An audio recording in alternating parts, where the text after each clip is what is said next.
So testingin natin to. Bali, kung halimbawa at gusto kong tingnan kung halimbawa at kung ganito na nagkukwentuhan tayo, pinakikita ko lang sa inyo kung ano yung itsura ng lugar natin dito, kung saan ako nagkukwento sa inyo.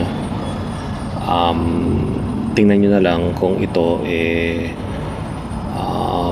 makakatulong sa inyo.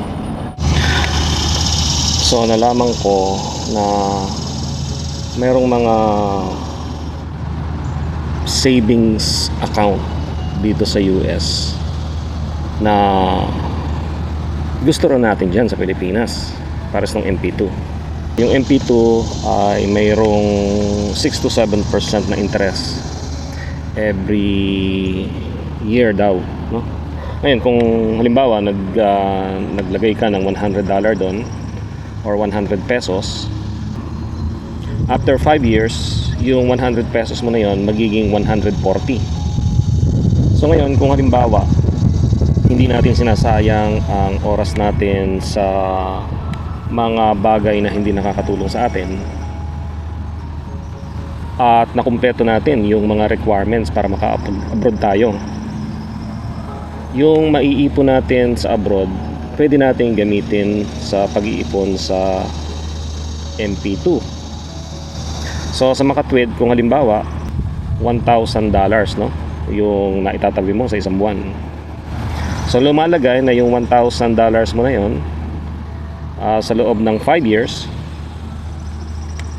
yung 1,000 mo na yun magiging 1,400. So isipin mo na lang, no, kung halimbawa at halos kalahati, kung iipunin mo yon halimbawa, di siguro pagdating mo sa Pilipinas marami ka nang pwede mong gastahin sa mga project mo, no? So yun lang ang parang sumahan.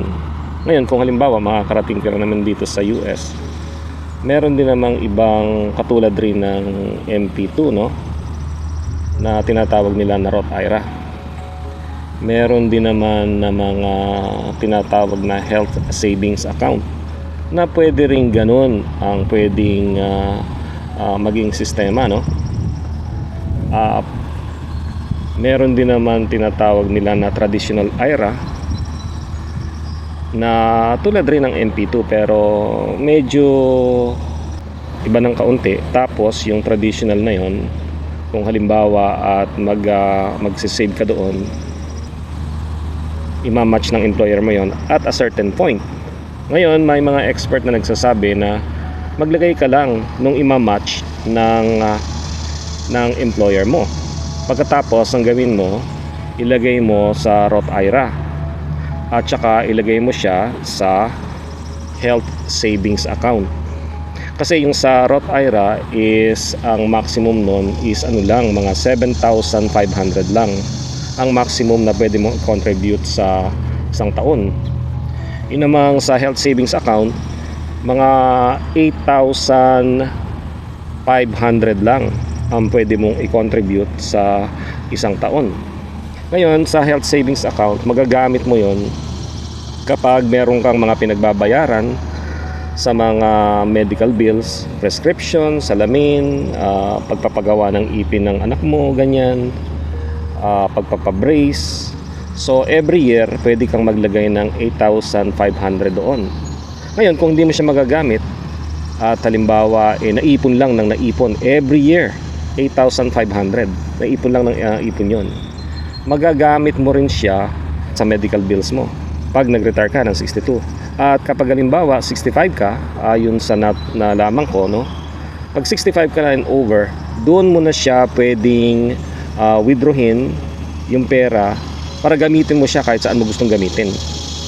Maganda yun kasi kung pwede mo siyang mailagay daw sa investment din na ginagawa mo dito sa US. Ngayon, di ba marami nagsasabi tungkol sa ilagay mo raw sa index fund yung pera mo or sa S&P 500.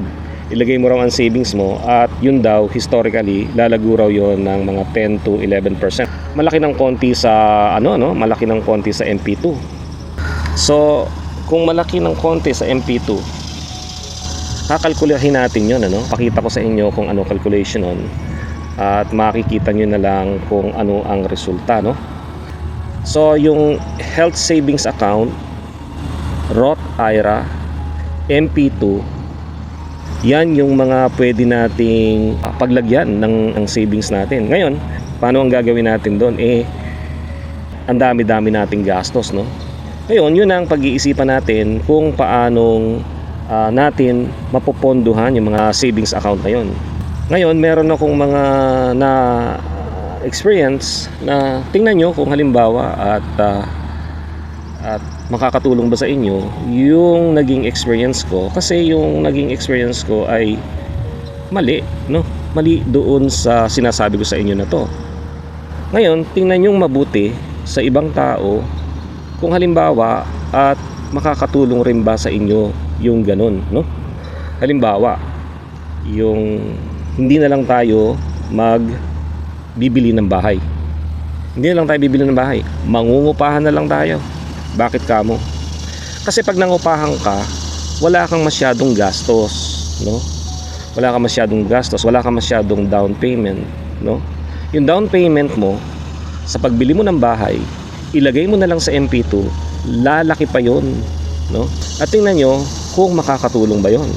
Kasi parang nagsasasakyan ka pag may bahay ka, para kang nagsasasakyan.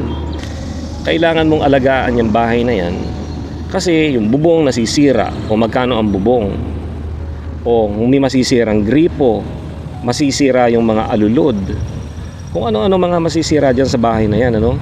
Tapos pagkakagastahan mo. Samantalang kung halimbawa mangungupahan ka lang sa isang lugar, no? Halimbawa maninirahan ka rito sa US, no? Or sa ibang bansa, no? Kasama ng pamilya mo.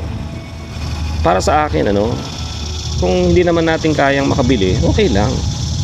Mangupahan na lang tayo. Ngayon, tingnan nyo itong pwedeng paglagyan. Kasi nag-iisip din tayo no? Na ay sayang naman, parang tinatapon mo lang kung mangungupahan ka ng apartment, no? Parang tinatapon mo lang yung pera. Pero hindi Ngayon, historically, meron ng mga nakakapagpatunay na ilagay mo doon yung pera mo,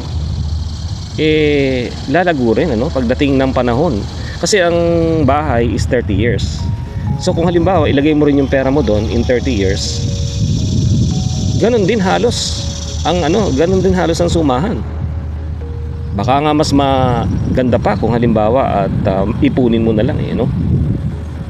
Anyway, pakita ko sa inyo kung paano yun, no? Ngayon, itong ginagawa naman natin ito, pinakikita ko sa inyo kung halimbawa kung nasaan ako, kung saan ako nag-stay, no? Kung saan yung malapit sa amin. Nagtitingin-tingin ako ng mga gandang lugar dito na mapipili mo naman kung ano yung gusto mong lugar no? Kung saan mo gustong pumunta, ganyan. Kung saan mo gustong tumira. Kung halimbawa tumira ka sa lugar na hindi mo gusto, halimbawa, pero safe naman, di pumunta ka doon sa, total naman tinutulugan mo lang naman yun di pumunta ka sa mga lugar na gusto mo na doon ka, no? At eventually, no, para ka na ring doon nakatira sa lugar na yon. So ngayon pakikita ko sa inyo yung mga lugar na gusto kong pinupuntahan, no? Kahit na nakatira kami doon sa hindi namin lugar na gusto, no? Although yung lugar naman na gusto ko is okay din naman, no? Yung tinitira namin na yan, okay rin naman. Kailangan mo lang na alagaan, no? Kailangan mo pa kumpunin yung bahay kuminsan. Gagastos ka doon. O sa halip na wala kang ginagawa, nakikita nyo, maayos ko yung mga damo. Dahil kung hindi mo aayusin yung mga damo, susulatan ka ng Homeowners Association, mataas na yung damo mo. Bawat araw daw, $100 daw ang fine. Sabi ko, no, ewan ako totoo, hindi ko pa sinusubukan ganun Pero hanggat maaari, naayos ko yung damo, no. Anyway, sana itong ginagawa natin na to, no, makatulong para lang sa ganun, magkaroon ba kayo ng motivation ba na yung bang ginagawa natin na mga libre sa bawat araw na oras, no, nauubos sa hindi naman nakakatulong sa atin, sana magkaroon ng inspirasyon na kaya mo rin pala, no? Basta gagawin mo lang yung mga libreng oras mo, gamitin mo doon sa pagpo-fulfill ng mga requirements ng mga recruitment agency. Kung ano ang kailangan ng embassy, yun ang kumpletuhin mo.